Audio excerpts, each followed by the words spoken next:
साथियों, आप सभी का लर्निंग अड्डा 21 में मैं पुनः एक बार हार्दिक स्वागत करता हूं। साथियों, मैं हूं संजय सिंह यादव। साथियों, इस वीडियो में हम आपके लिए लेके आए हैं गणित के 6 महत्वपूर्ण प्रश्न जो है 6 अलग अलग टॉपिक से लिए गए हैं और उनके लगाने का बहुत ही शार्ट तरीका हम लोग इस वीडियो में साथियों जानेंगे। साथियों, आप वीडियो में अंत तक बने रहिएगा, तभी आप उन तरीकों को जान पाइएगा। चलिए सीधा हम लोग वीडियो की शुरुआत करते हैं। तो यहाँ पर जो पहला क्वेश्चन लिया गया वो ये है कि यदि किसी वस्तु को 5% हानि की अपेक्षा 10% लाभ पर बेचा जाता तो विक्रेता को 75 रुपया अधिक मिलता। तो वस्तु का क्रय मूल्य बताना है। कुछ नहीं करना है आपको। देखिए, पहले 5% हानि पर बेचा जा रहा है, अब 10% लाभ पे, तो इसी वजह से उसको 75 रुपये अधिक मिल रहा है। तो देखिए, जब आपका जो है ऐसे सवाल में लाभ एक जगह हानि हो एक जगह लाभ हो, तो जो अंतर होगा ये अंतर आपका जोड़ के निकाला जाएगा और अगर हानि होने पे घटाया जाएगा और लाभ होने पर भी घटाया जाएगा। तो यहाँ सेम नहीं है, एक जगह हानि है। पहले तो देख रहे हैं कि जब बेच रहा था तो 5% के लॉस पे बेच रहा था, अब क्या हो रहा है कि उसको 10% के फायदे पे बेच रहा है। तो दोनों का जो अंतर है देखा जाए तो 10 में 5 जोड़िएगा तो 15%। यही जो 15%, देखिए मैं बोला हूँ कि जब लाभ और हानि रहेगा तो अंतर जोड़, और इसी 15% की वजह से उसको बेचने पर 75 रुपये ज़्यादा मिला। इसका मतलब 15% की वैल्यू 75 के बराबर हो गई। तो 15 बटा आप 100 लिखिएगा, 75 हो जाएगा, 15 पचे 75 हो जाएगा, 1 की वैल्यू 500 आ गई। यानी यही आपकी उस वस्तु की लागत या क्रय मूल्य माना जाएगा। कुछ नहीं करना था, मौखिक था। 10 5 15, 15 की वैल्यू 75। आपको बस करना था कि 15% की वैल्यू आपको 75% कर दें, 15% जो होगा वो 75 के बराबर है। बस यहाँ से जो 1 की वैल्यू आएगी वही आपका जो है आंसर हो जाएगा। अगर इस टाइप का क्वेश्चन है तो बस आप तत्काल इस तरीके से लगा लें। लेकिन एक चीज़ ध्यान देना है, जब लाभ होगा तो अंतर घटाया जाएगा। हानि दिया रहेगा दोनों जगह तो अंतर घटाया जाएगा। लेकिन एक जगह हानि होगा एक जगह लाभ होगा, या लाभ हानि होने पर अंतर जोड़ के निकालेंगे। चलिए नेक्स्ट क्वेश्चन की तरफ बढ़ते हैं। कहता है 12 के 2 गुणजों का लॉसा 1056 है, इनमें से एक संख्या 132 है, तो दूसरी संख्या बतानी है। देखिए, एक जो है लॉसा मौसा का बेसिक सी चीज़ आपको पता है कि दो संख्याओं का जो गुणनफल होता है वह उनके मौसा एवं लॉसा के गुणनफल के बराबर होता है। इसमें देख रहे हैं पहली संख्या 132 दी गई है, दूसरी आपसे पूछी जा रही है। अब आपको मौसा नहीं मालूम है लेकिन लॉसा दिया है। देखिए, मौसा नहीं मालूम है लेकिन एक कॉन्सेप्ट हमेशा ध्यान दीजिएगा, जब गुणज वाला सवाल है, यहाँ जो दो संख्याएं हैं जिनका लॉसा 1056 है वो 12 की गुणज है। मतलब जो दोनों संख्याएं जो होंगी, पहली और दूसरी जो भी होंगी, दो संख्याएं वो कहीं न कहीं से 12 की गुणज हैं।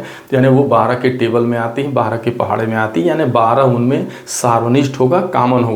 तो जो चीज़ दोनों में सार्वनिष्ठ होती है वही तो मौसा माना जाता है। तो ध्यान दीजिएगा, जब भी अगर ऐसे कोई प्रश्न आपसे आ जाए कि भाई दो संख्याएं ऐसी हैं जो 12 की गुणज है, तो उसका मौसा बताइए, हर हाल में 12 होगा। दो संख्याएं ऐसी हैं जिनका गुणज, जो दो संख्याएं ऐसी हैं जिनके गुणज 5 है, 5 की वो गुणज हैं, तो मौसा क्या माना जाएगा? 5 माना जाएगा। बस यही ध्यान में रखना। अब आपको मौसा 12 मिल गया और लॉसा आपका 1056 है। बस कुछ नहीं करना, 12 से जो है 132 को काटिएगा, 11 बार में कटेगा, और 11 से इसको काटिएगा तो आपका 96 बार में कटेगा। तो ये आपकी दूसरी संख्या आ गई 96। ये इसका जो है क्या माना जाएगा? आंसर माना जाएगा। अब चलिए हम लोग तीसरे क्वेश्चन की तरफ बढ़ते हैं। तीसरा जो क्वेश्चन है वो हैंडशेक पे है। एक पार्टी में प्रत्येक व्यक्ति उपस्थित सभी व्यक्तियों से हाथ मिलाता है। यदि कुल हैंडशेक की संख्या 66 हुई हो तो पार्टी में कुल कितने लोग आए? देखिए, इस पर दो सवाल बनता है। एक देता है कि पार्टी में मान लीजिए 10 लोग आए और 10 व्यक्ति 10 लोगों से हाथ मिला रहे हैं, तो कुल हैंडशेक की संख्या आपसे पूछता है, तो उसका क्या होता है? और यहाँ देखिए, इसका जो फार्मूला होता है वो, इसका एक ट्रिक होता है हैंडशेक का, वो यही होता है n × n-1/2। अब यहाँ देखिए, यहाँ हाथ जो मिलाए गए हाथ है उसकी संख्या दिया है। क्या दिया है? 66 दिया है। तो n × n-1/2 कितने व्यक्ति आए बताना है। 2 से करेंगे गुणा 66 में 132 आएगा, n × n-1। अब इसका अगर फैक्टर आप निकालिएगा तो 132 का जो गुणनखंड होगा वो 12 × 11 होता है। तो 132 को, अब देखिए n × n, अगर यहाँ 12 लिखेंगे तो 12 में से 1 कम करेंगे, 12 से 1 कम करके 11, यानी 12 और 11, तो 12 11 क्या आ गया? 132 आ रहा है आपका। ठीक है, तो इस तरीके से देख रहे हैं जो इसका आंसर आ रहा है, यानी जो यहाँ से n की वैल्यू आ रही है वो n की वैल्यू कितनी आ रही है? 12। देखा जाए तो पार्टी में 12 लोग थे। अब देखिए इस अब 12 लोग थे, जांच भी कर सकते हैं। अगर 12 थे तो यहाँ क्या आएगा 11 आएगा बटा 2, 2 छक्का 12 और 11 छक्का 66। तो इस तरीके से आप बड़े आराम से निकाल सकते हैं। तो ये है आपका जो है इस ट्रिक का इस्तेमाल करके निकाल लेंगे, या इसका आप आंसर से भी निकाल सकते थे। आप आंसर से क्या, अगर आप 11 लेते तो 11 में से 1 कम करते तो 10 आता, बाई 2 करते 5 करते तो 55 हैंडसेक आता, जो कि गलत है। अगर 12 आप लेते तो 12 से 1 कम करते आप तो क्या आता, आपका 11 आता, बाई 2 करते 6 आता, आपका 66 आंसर आ जाता, जो कि सही था। ठीक है, समझ गए होंगे। अब हम लोग नेक्स्ट सवाल की तरफ बढ़ते हैं। अगला जो क्वेश्चन है कहता है एक द्विअंकी संख्या के अंकों को परस्पर बदलने से प्राप्त संख्या मूल संख्या से 18 अधिक है। यदि संख्या के अंकों का योग 6 है तो मूल संख्या बतानी है। ठीक है, तो इसको हम लोग आंसर से ही लगा लेते हैं। देखिए अंकों का योग 6 आना चाहिए। अब यहाँ अंकों का योग 6 आना चाहिए, तो देखिए अंक के योग यहाँ 6 आ रहे हैं, यानी इकाई और दहाई को जोड़िए तो 6 आए। यहाँ 6 4 10, 6 4 10 10 आ रहा, तो न ये आंसर होगा आपका, ना ये आंसर होगा। आगे बढ़ते हैं, 4 2 6, 2 4 6। अब यह है कि 42 होगा कि 24 होगा, तो इसके लिए अगली शर्त पे जाना है। अगली शर्त ये कह रही कि जो भाई मूल संख्या है ना, वो नई संख्या, जो अंकों का स्थान बदलने से जो नई संख्या बन रही है वो मूल संख्या से वो 18 अधिक है। मतलब आप देख रहे हैं जो नई संख्या है वो बड़ी है किससे, मूल से। ध्यान रखना है। तो अगर आप मूल संख्या, अगर आपसे मूल संख्या पूछा जा रहा है, तो अगर आप मूल संख्या 24 मानते हैं तो नई संख्या क्या होगी, अंकों का स्थान बदल जाएगा, इकाई दहाई बन जाएगी, दहाई इकाई बन जाएगी, यानी वो 42 हो जाएगा। तो अंतर 42 से जैसे ही 24 घटाइएगा तो आपका 18 आएगा। तो ये अंतर भी 18 आ जा रहा है और ये आपका सही हो जा रहा है। तो अगर आप 42 लिखते हैं तो वो गलत हो जाएगा। जो मूल संख्या होगी वो वास्तव में आपकी 24 होगी, और जो अंकों का स्थान बदलिएगा, इकाई को दहाई बनाइएगा, दहाई को इकाई, तो 42 बनेगी। इनका अंतर करिएगा तो आपका 18 आएगा। आप आंसर से ही बड़े आराम से लगा सकते हैं। ठीक है, अब हम लोग नेक्स्ट क्वेश्चन की तरफ चलते हैं जो मेंसुरेशन से जुड़े हैं। काफ़ी खूबसूरत क्वेश्चन है और बहुत अधिक इस टाइप के क्वेश्चन पूछे जाते हैं। यहाँ आपको बहुत ही बेजोड़ ट्रिक दिया जाएगा।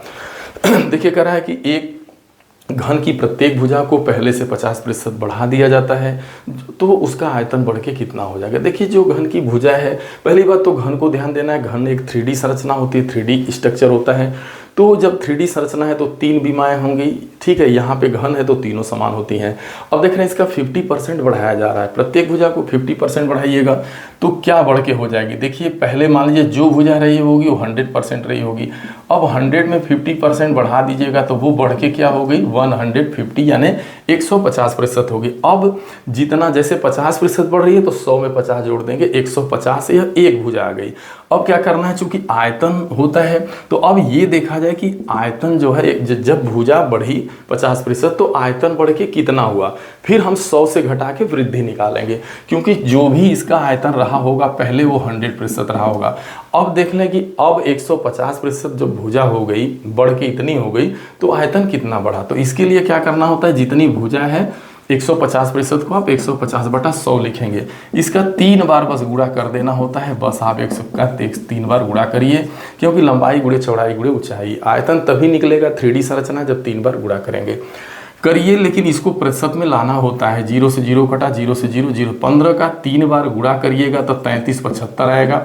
अब नीचे देखिए 1000 है तो इसको 10 × 100 लिखिए, ये 100% बनाएगा और ये 10 दशमलव बताएगा, तो 337.5/100 हो जाएगा। और इसे आप लिख सकते हैं 337.5%।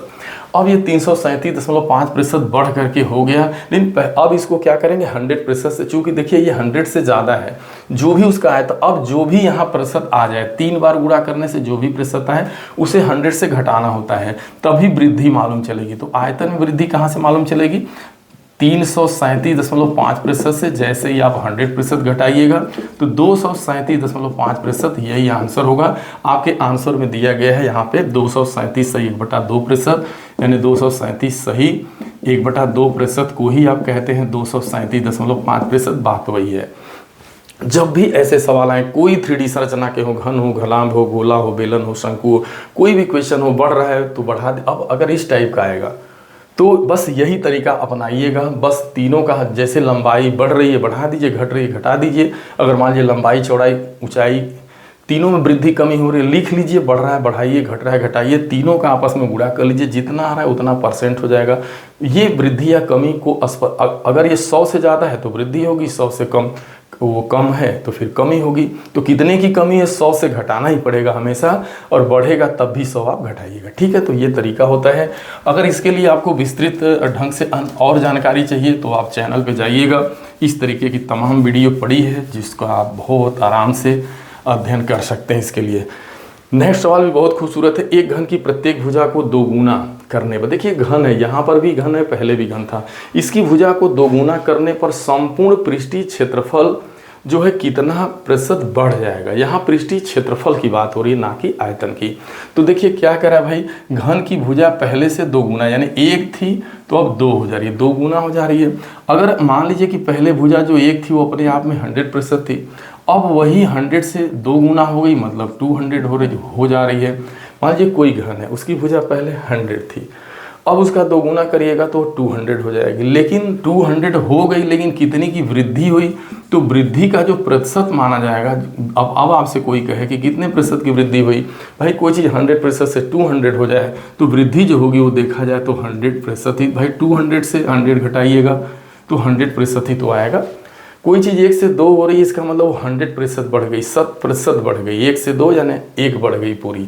ठीक, अब आपको पृष्ठीय क्षेत्रफल में वृद्धि बताना है कि आपको उसके संपूर्ण पृष्ठीय क्षेत्रफल में आपको क्या बताना है, वृद्धि। कैसे बताइएगा, वही जो 2D संरचना वाला जो ट्रिक होता है वही लगाएंगे। 2D का जो क्षेत्रफल वाला a + b + AB/100 आपको करना है। तो a का मान क्या है भाई, 100 है, b भी 100 होगा क्योंकि घन है तो a और b समान ही होगा। तो 100 + 100, 100 × 100 और अपान 100, 100 से 100 कटेगा, 100 में 100 जोड़ेंगे 200, फिर ये वाला 100 जोड़िएगा तो कुल मिला के हो जाएगा आपका 300%।